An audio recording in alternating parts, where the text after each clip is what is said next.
hola. Magandang gabi sa inyong lahat. So, nakita ko ito sa ibang account, so in-screenshot ko na lang. So, anong masasabi ko sa kanya?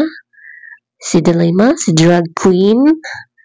Oh, Dilemma, sa 10 years old minimum age work and responsibility ay hindi daw siyang ayon sa isinusulong ni San Robin Padilla.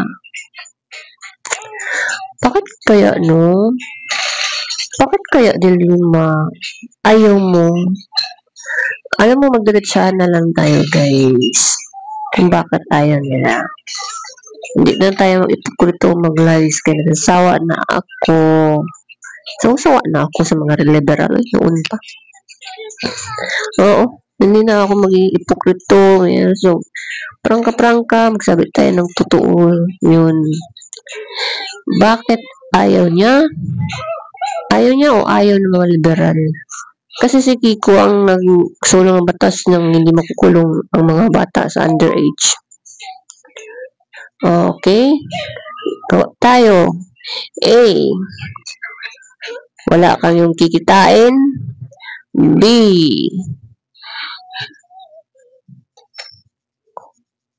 Wala kayong kikitain ulit. C. Wala kayong uutusan na mga underage. Magtiway-tiway. D. All of the above.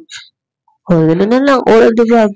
Binigyan ko na kayo ng idea, guys. Ganyan ang kalakaran.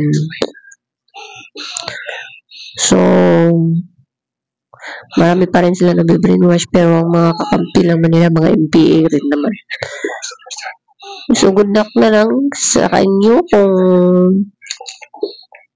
anong masabihin natin. Kanya-kanyang survival na lang. Kasi nga, ibang utak nila, guys. Sabi na ako ng totoo. Tsaka, kapal-kapal niya. Pwede lang manakit na ako. Ay, naku, punta-punta ka pa ng bull. Ew. Alam ko, bakit wala akong alam. Holy shit. Yun lang, guys. Alam nyo, kapag kayo na biktima ng underage, good luck na lang. Ha? Kasi, tamik-tamik rin kayo. Bahala na kayo dyan. Yun lang yun.